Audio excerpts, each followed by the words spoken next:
Welcome back to Beyond the Uniform. I'm Justine Evirs, and each week I interview military veterans about their civilian career. Today is episode number 92 with Justine Evirs.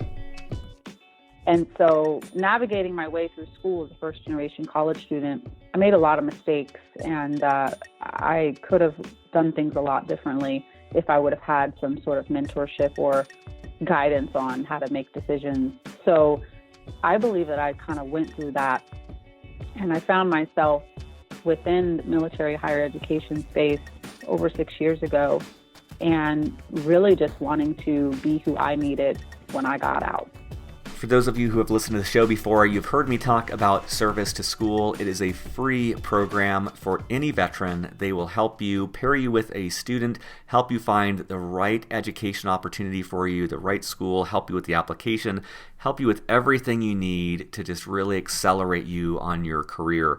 And today I'm speaking with Justine, who's the Senior Director of Programs at Service to School. I think this is a great episode for any and all veterans because Justine, she was medically discharged unexpectedly. She was enlisted in the Navy, came out of nowhere, and really struggled to figure out what to do from there, which is something you've probably heard from a lot of veterans on the show. And, what she ended up doing is she's really devoted her career to helping other veterans avoid that problem. She's worked for over 6 years in a variety of educational institutions, helping veterans navigate the educational and academic environment. And now with Service to School, she's taken that to the next level, helping people around the country find their dream school and know what it takes to get accepted and to make the most of their opportunity. So I would encourage you to listen to this. I would encourage you to go to servicetoschool.org and check them out. Justine talks about a lot of great resources around networking and mentorship, how to choose whether to go to school directly or industry, common mistakes that veterans make when thinking about schools. So if you are on active duty, if you're recently transitioned, and just even considering the option of going to school, this is a great episode for you. So with that, let's dive in to my conversation with Justine. Well, joining me today in San Francisco, California is Justine Evirs. Justine, welcome to Beyond the Uniform. Yeah, thank you for having me. I'm super pumped to be here today. I love the work that you do. Me too. I have just really enjoyed seeing everything that Service to School has been doing, and so excited to dive into your background and just the knowledge you've obtained. And so for listeners, I wanted to give you a brief background on Justine. She is the Senior Director of Programs at Service to School, an organization you've probably heard me talk about a lot on Beyond the Uniform. She's a Navy veteran and a Navy spouse, and she's helped countless veterans find and be accepted to their ideal college and grad school program. She started out as a fireman in the U.S. Navy and has dedicated the last 6 years to transforming our active duty, military spouse, and veteran community through academic advising and program development.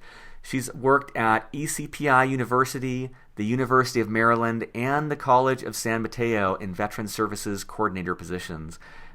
So Justine, first, anything to add or amend to that intro? Oh, no, that makes me so uncomfortable.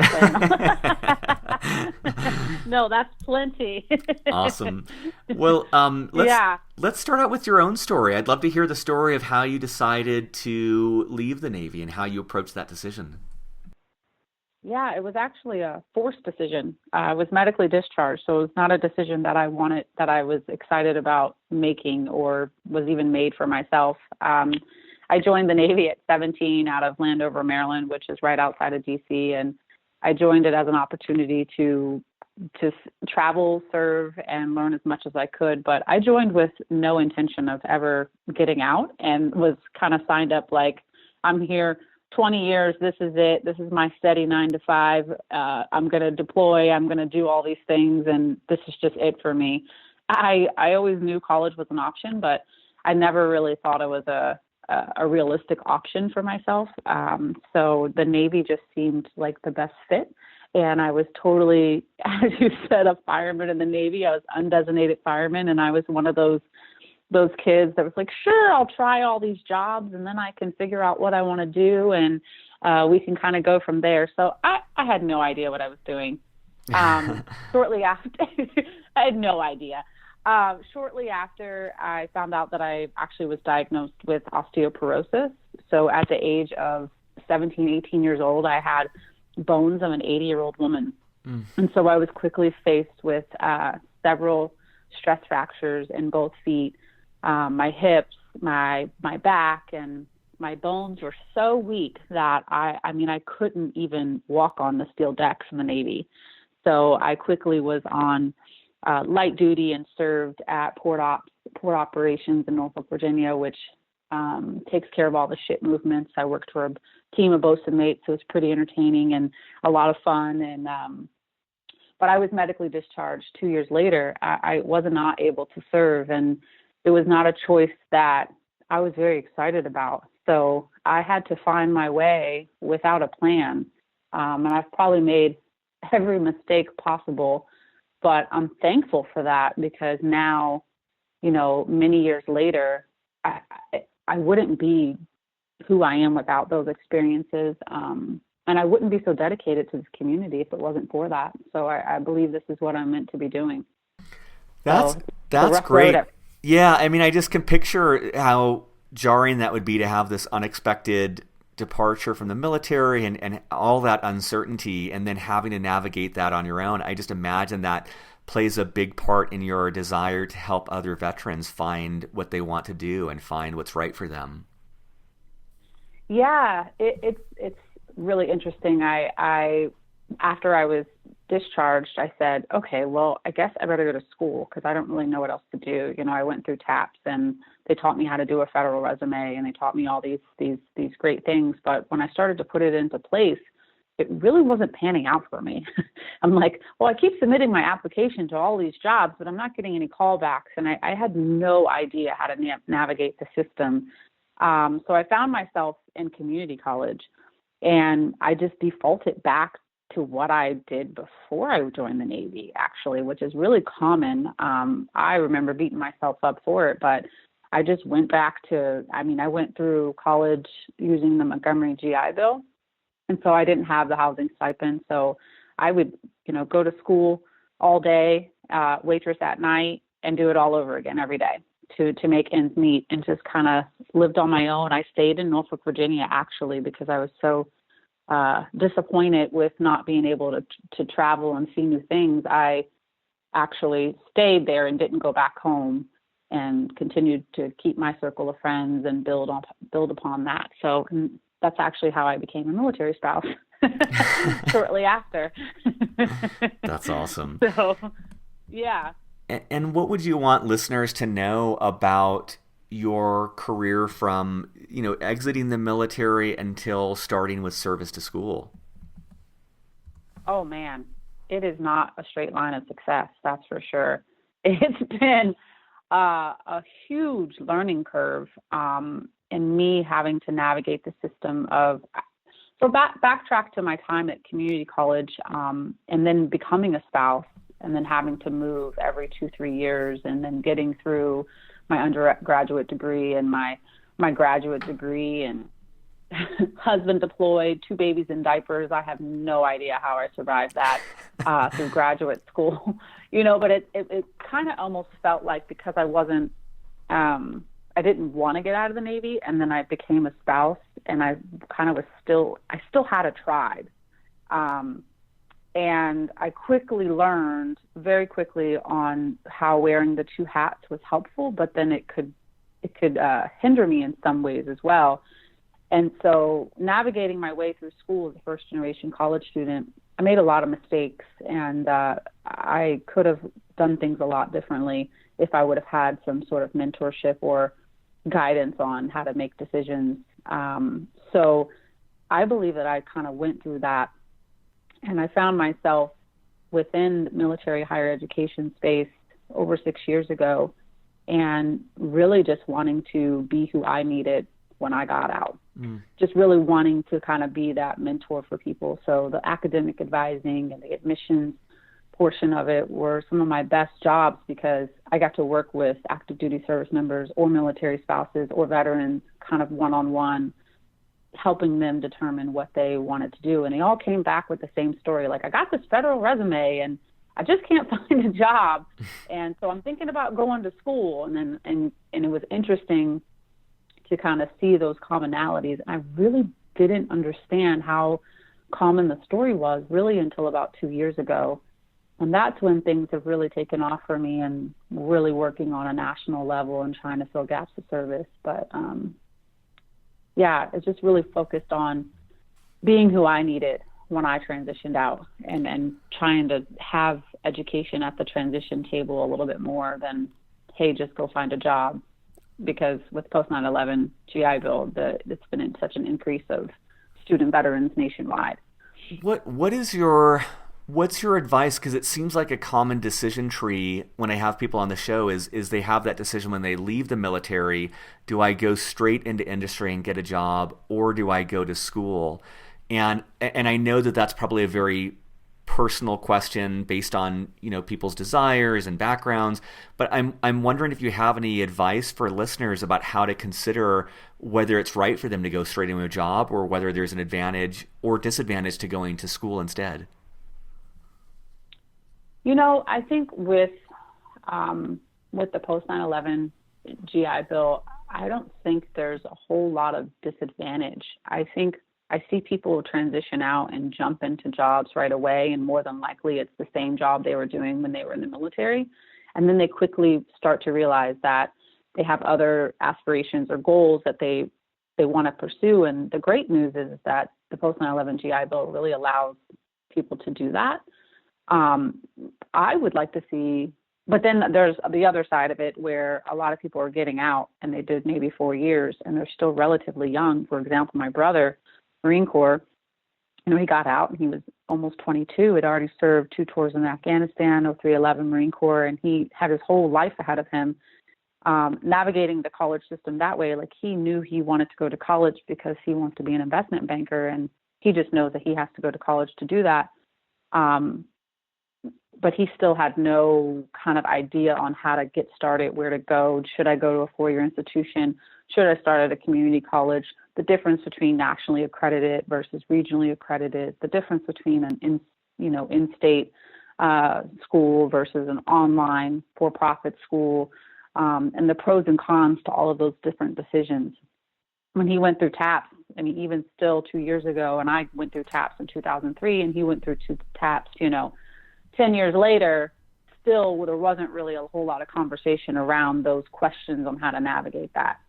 And the hard facts are 62% of veterans are first-generation college students.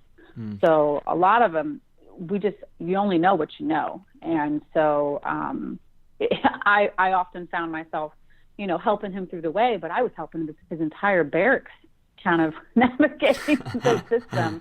And that's when I realized that this is bigger than me. This is bigger than what I do on a daily basis. And so that's why I found myself leaving College of San Mateo recently and getting on board with Service to School, because they're making an impact and filling gaps of service on a national level.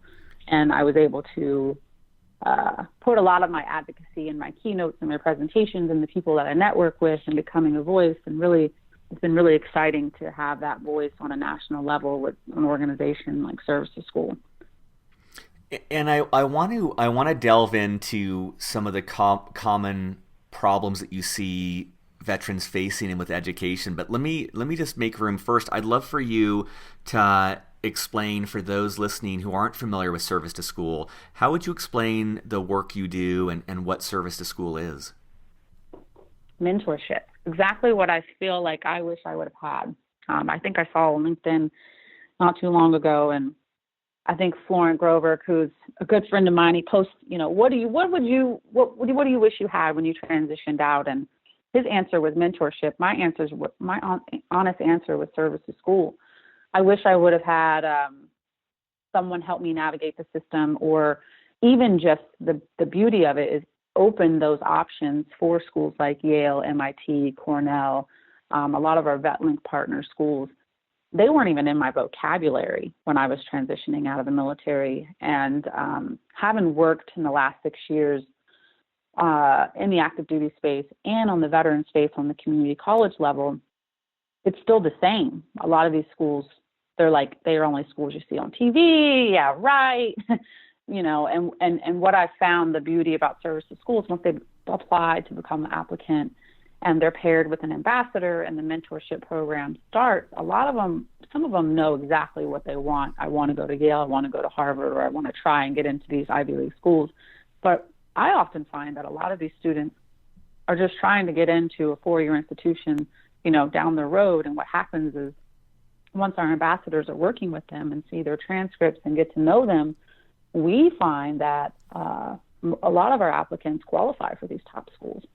So the beauty behind service to school, which I personally am just in love with, and it's like a career match made in heaven, is not only are we educating these admission officers on why they should invest in student veterans, but we're also empowering the applicant and the student veteran to explore options that they may have never even explored before.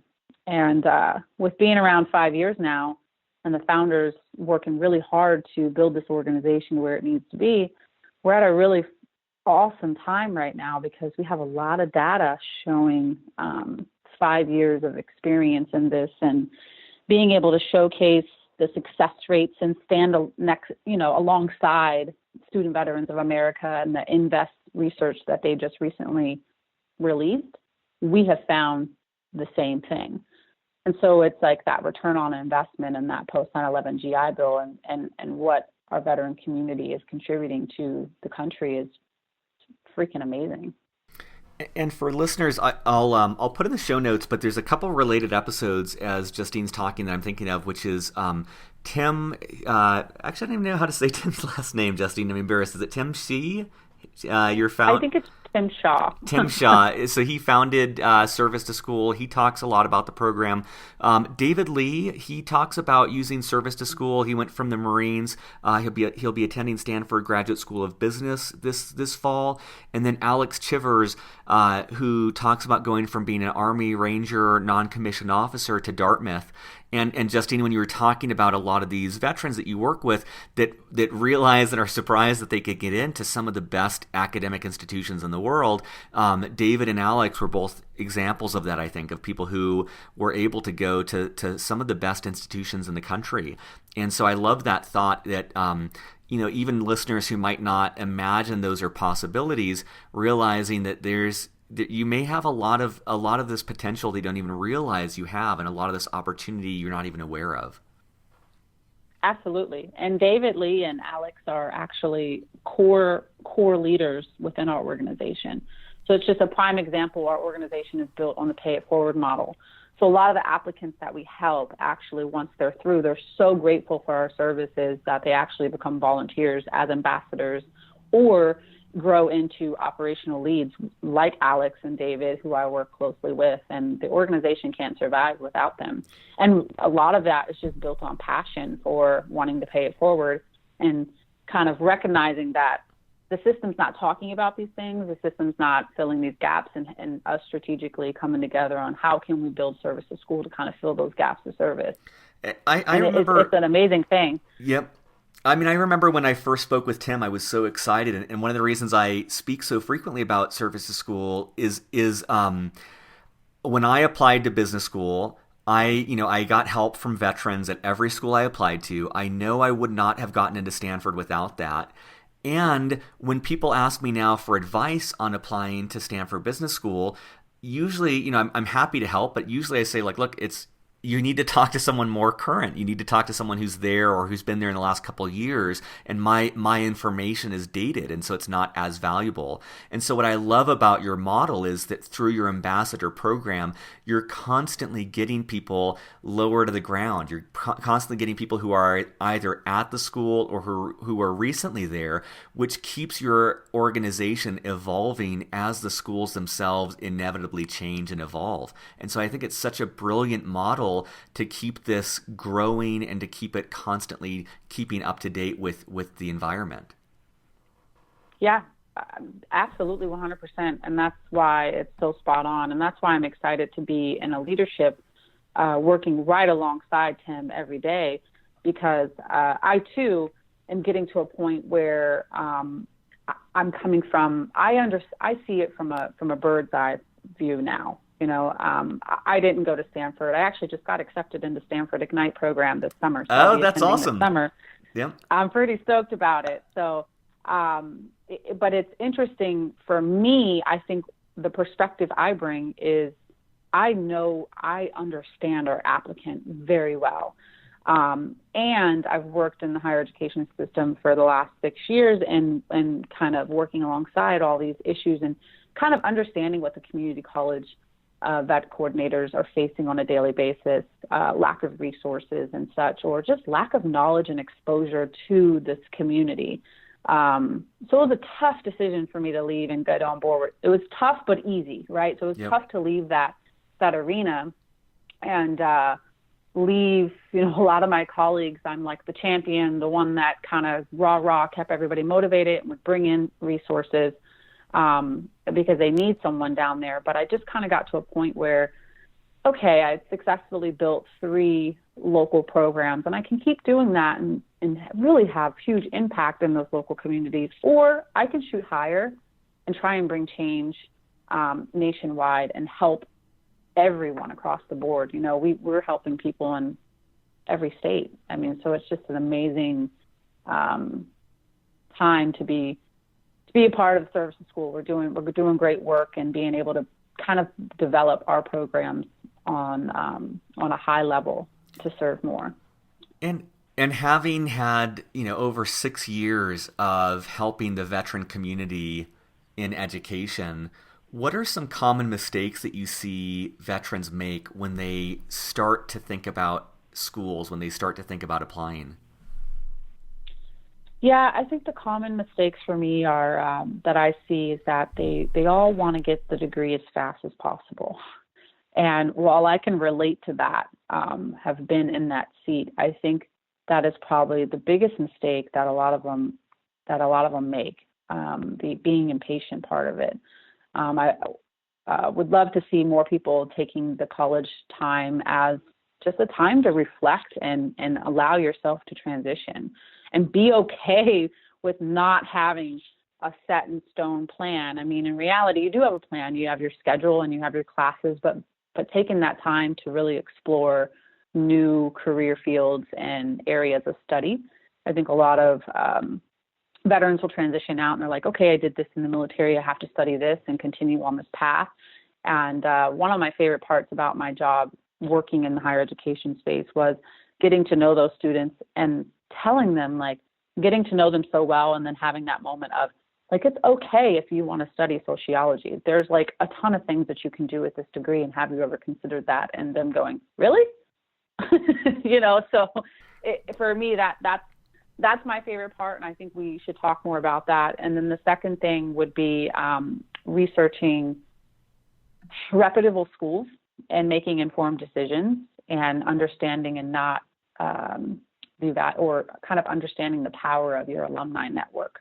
That's something that a lot of student veterans don't even realize the power behind it, or even what networking is. It's like an overused word these days, but kind of breaking it down and showcasing how powerful that can be, because you can continue to have your veteran community, but it's really important for you to have several networks, and your alumni network is definitely one of those. This is great. I want to drill into each of these. And so I have 2 quick stories, because I completely agree with what you're saying on this first point of the impatience, wanting to get that degree, wanting to get through, and then also that aspect. It almost seems like the permission to pursue what they want. And I know that for me, when I look back on my time at business school, it is so amazing that I had 2 years with zero responsibility, zero obligations, and I could do whatever I wanted. And I know now, like in the thick of a career, it's so hard to take a step back to get a sense of where I'm headed, what I want to do, what energizes me, what skills do I need. And so I recognize how valuable that time is for exposure and for, like you said, reflection and self-knowledge and all these things. My wife is always telling me it takes time to save time, which I hate when she says it, but it's so true. And I can see the urge of most veterans to like achieve the objective, which is the degree, and yet knowing that there is that like if you do give yourself that space and really dig in during that 1 year, 2 years, 4 years, however long your education is, it will be so much more valuable in terms of where you end up when you leave. So that was one thought that came to mind. And then the second thought was, I love that sense of having permission to pursue whatever it is you want to pursue. And I'll share a story like very recently where, when I got out of the military, my story in applying to colleges was I was an officer in the Navy, I managed people, therefore I'm going to be a manager in the business world. And I told that story 1,000 times in business school to my classmates and in interviews. And when I started a company, like that was my story as well. And realized relatively recently, I actually hate managing people. I am not, if I'm being honest with myself, I'm not a natural manager. I'm not great at that. I'm not great at just the meticulous day in, day out attention to details. And when I finally recognized that, it was so liberating to be able to focus on my strengths at my company rather than deluding myself into pursuing something I neither like nor want to like. And so I love that thought of that you're able to give these veterans the permission to study what they want and to be honest of like, hey, I don't know if this makes sense, but I really like sociology and that really energizes me, and giving them the room to explore that. I think that's so incredible. Yeah, and I think that's why I really gravitate. I've worked alongside the SBA for a couple of years now, and as a former chapter advisor, I really got to know our chapter. So I was a chapter advisor, program coordinator, but my office was in the vet center. So I was very close with my students, very, very close. And I became even closer with those who were involved with the SBA chapter and as their advisor and mentor. And it's an interesting thing. But what I love about the empowerment that's happening around the student veteran space with these SBA chapters and Leadership Institute series is I'm finding that they're kind of figuring that out a little quicker than normal, in my experience. They're kind of exploring options that they may not have ever explored before, and they're getting passionate about the things that really energize them, and they're going to work on it. So a lot of things that I would present about on the SCA chapter is, one thing I'm known for is building your program around your students. And so I was featured in GI Jobs on the cover last year with Tiana Romero. She was our chapter president, and we built that chapter from the ground up. And I would always tell her, your goals are going to change, but what really drives you and your leadership? What kind of issues do you guys want to tackle? Because if you're not passionate about it every day, it's not going to work. This is a lot of work, so you have to be excited about it. And by having those conversations, I can think of at least 3 or 4 students within that leadership board that changed their major, halfway through the semester, and was like, you know what? I came in, I just transitioned out, and this is what I was majoring in, and actually have learned that I still want to be a cop, but I think I want to study English lit. And I think that I'm actually open to exploring like what may happen there as I continue down that path. They go, I really don't know what I'll do with that degree. And I go, well, as long as you're open to it, that's really half the battle. So keep doing what you're doing. And so that to me is like the most powerful thing anyone can do is keeping their options open and doing exactly what you said, as far as like being okay with saying like, this isn't for me. No, this isn't for me. And as much as it looks really great on paper, this isn't for me. And I talk about this often of just kind of don't complain. And if you don't like something and you're passionate about it and you want to see it be different, then work to change it, because it can be changed. You just need passionate people working on that topic, and it can be changed. How do you recommend that, especially if someone's, let's say, on active duty right now, how do you recommend that they even start to uncover what they may want to do? And I know that they probably won't have to declare for undergrad. They won't have to declare a major until they're in the school, and But I'm just wondering how can a veteran on active duty start to get a sense of what sort of program might be right for them? apply to service to school, sign an ambassador. Yeah. Yeah, I mean, get paired with an ambassador, get on platforms like Veterati, and just start talking to people. I think when you're active duty, you're so isolated to that base community. And being even a military spouse and becoming a spouse shortly after. And then I mentioned earlier, like, you know, I hadn't really left my tribe. Well, right now we're in San Francisco. We're not around any bases. You know, my husband's got the sweet gig right now where he's just coming home every day for dinner because we just got done doing a really crappy IA. So this is like your be home for dinner tour. But it really clicked for me living out here in San Francisco and how isolated even the spouse community, but the active duty community. And then if you get out and you're still around that community, you really don't step out past that community until you have to. And to be honest, I would really like to see more active duty service members talking to civilians in these positions or the positions that they think they want to be in more, because I think they'll expedite their exploration phase tremendously and a lot faster. But I think that a lot of veterans are kind of, you know, we love our community and we lean on each other, and that's great. But there's a lot of benefit in talking to people who aren't in this community and bridging the gap together, because I tell my students often, I go, the sooner you accept that you're a veteran and use it to your advantage and recognize the positive lens of that, the faster you will move along in the process. But the more you focus on the negative attributes of how you feel left out and you don't feel like people understand you, the slower this process is going to move for you, because there's nothing wrong with being different. There's nothing wrong with feeling different, because the reasons why you feel different are actually things that people seek out. You know, the qualities that you hold and possess are actually qualities that people want to hire you for.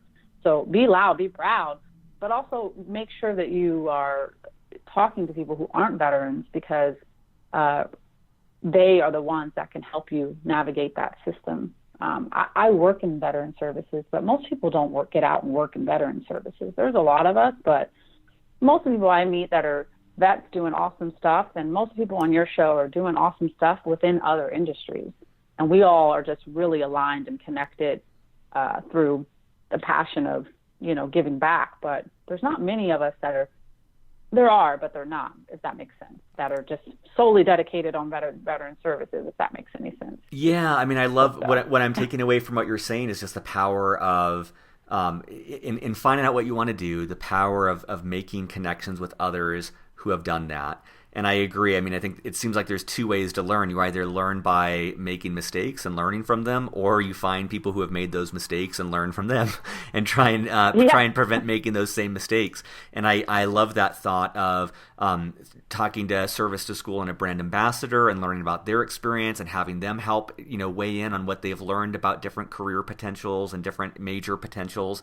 And I love the thought of talking to people directly in industry and finding out, you know, okay, like what's sales like, what's being in law enforcement like just getting more data points, getting more information to get a sense of, is this something I'd enjoy or something I wouldn't enjoy? And I even think back when I was at the Naval Academy, that was our internship experience, like me spending a summer on submarines, spending a lot of time with people on submarines, thinking like, oh, okay, I like these people. These are people that seem like me. That influenced my decision to join submarines. I imagine it's a similar experience of, okay, I'm talking to investment bankers, I'm talking to people in private equity. Is this seem like I would like it? Do these people seem like they're similar to me? That can be really helpful in figuring out if that's the right path to try and pursue. Yeah, I mean, I agree 100%. And it's just a matter of exposing people to more options, because you know, when I grew up, what you wanted to do is you just had to find a 9-to-5 steady job, collect your benefits, go home, and do it all over again. College wasn't seen as valuable where I was coming from, and so I didn't really have anybody to understand like the value of this, or to even explain to me what the Ivy League system was and why I should shoot for the stars. Or no one ever told me like, hey, you should probably take advantage of SAT and test prep resources while you're on active duty, because that is going to be of tremendous value to you. So it's just a really interesting dynamic. And for me personally, that my mission is just like, I remember what that feels like, and I want to be a part of organizations that are working to help those people. And Service to School is doing just that. And it's an amazing team to be a part of. So I couldn't ask for anything better. That's great. And I wanted to dig into that second point that you talked about of researching reputable schools, making informed decisions, the power of alumni network. So that's obviously one of the major reasons to work with Service to School, which, as a reminder for listeners, 100% free. Everything we're talking about here is free of charge. So one of the advantages of working with Service to School is getting that hands-on help in finding the right school for you. But I'm wondering, Justine, for listeners, what kind of tidbits you would leave them with, or what sort of advice you'd give them about how to think about that power of alumni network, or how to find the right school and make that informed decision.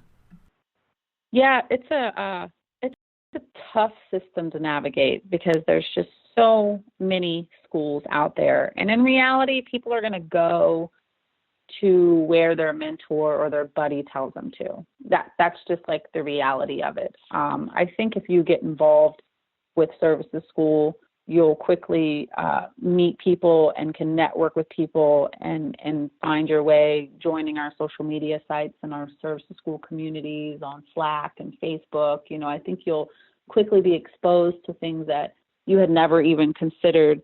But the advice for me would be slow down, and get to understand the system.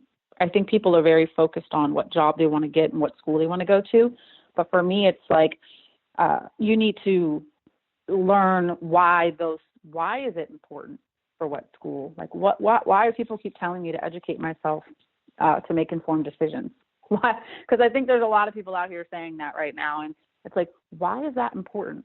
You know, what are the things there that I need to be looking for and trying to, slow down and network. I can't really emphasize that enough. And for me, I recently have been really working alongside Veterati because I feel like that platform is creating that space to do that. And Service to School is actually working towards something very similar as well. As far as technology, implementing technology into our organization is a big project for us this year with trying to connect more people.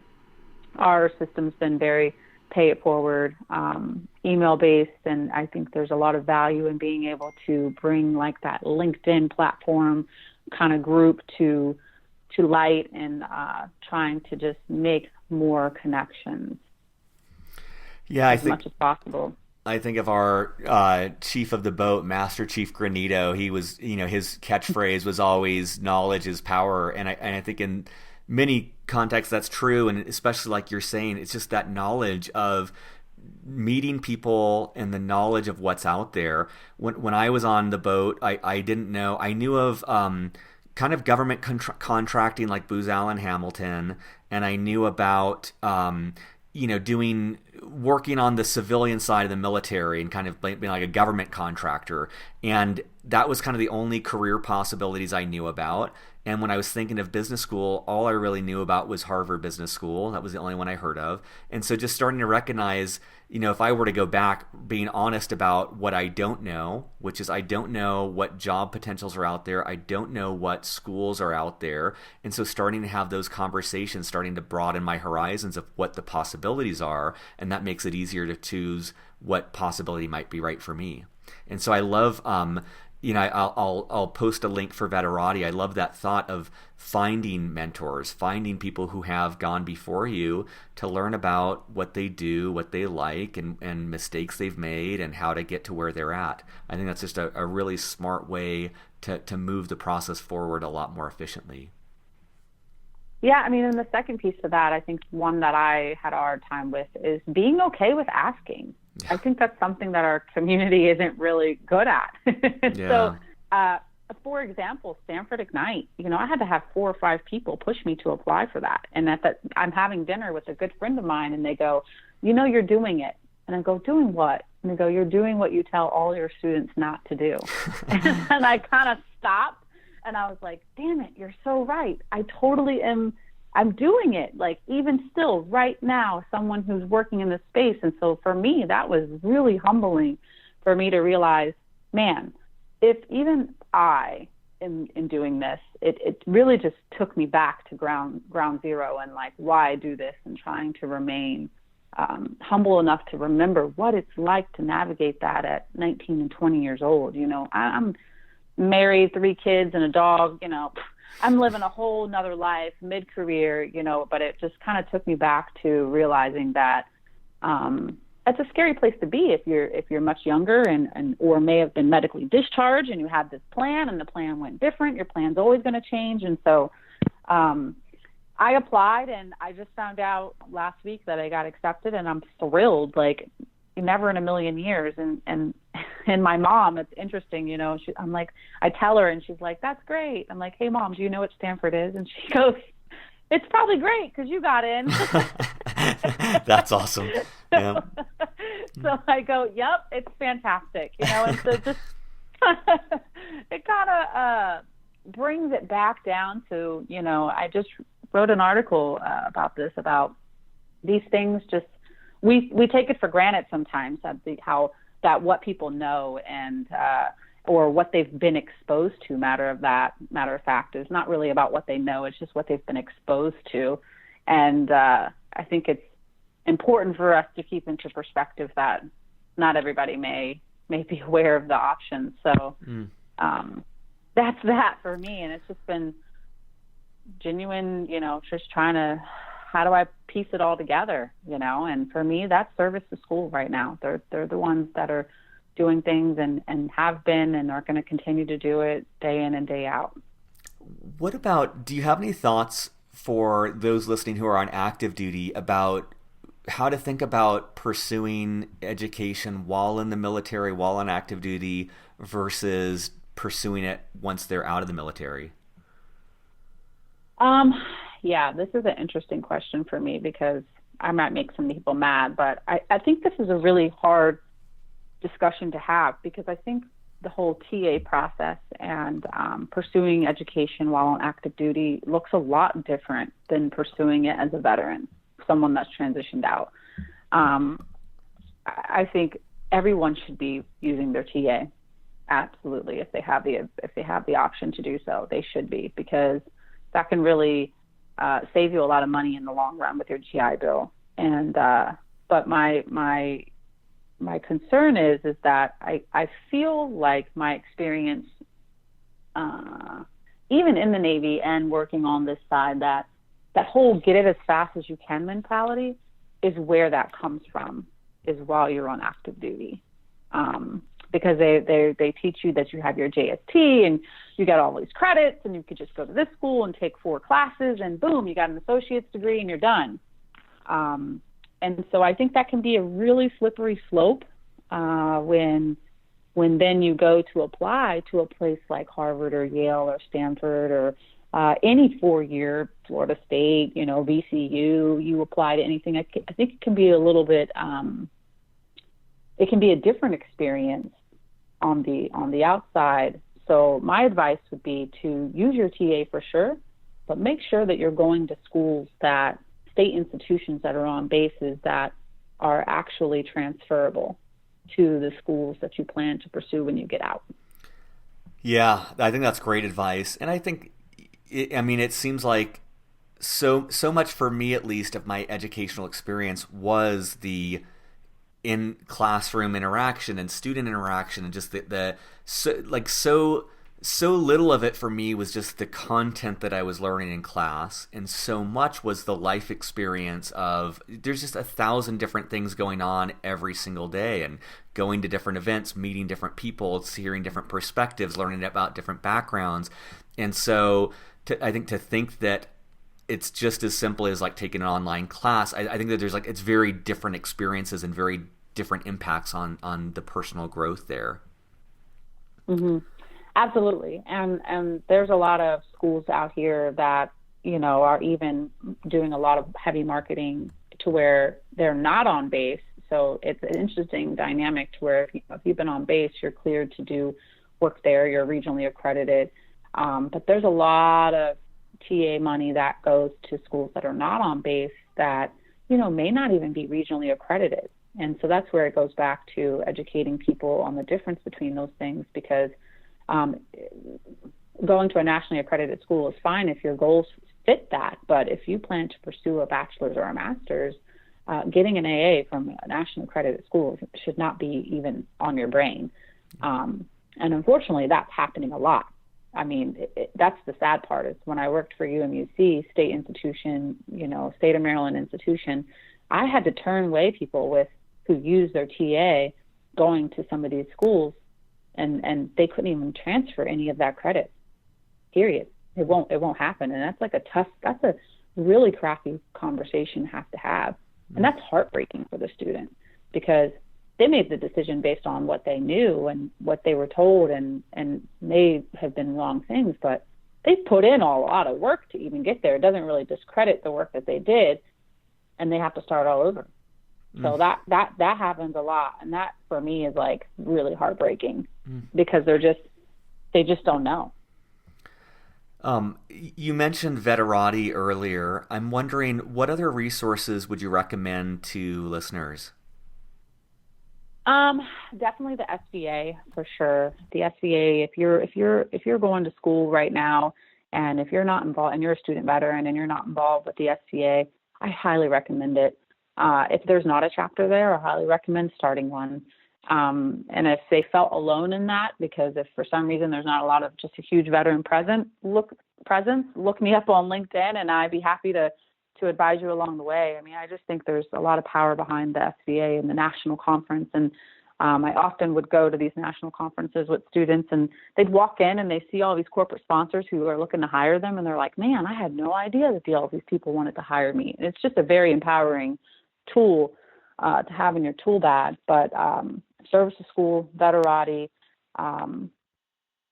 SVA, American Corporate Partners, that's a really great one too. Mentorship. A lot of my stuff revolves around mentorship. And lastly, LinkedIn for sure is a huge resource that I don't feel like enough students take advantage of. They don't see the value of, why should I network now? I'm not looking for a job.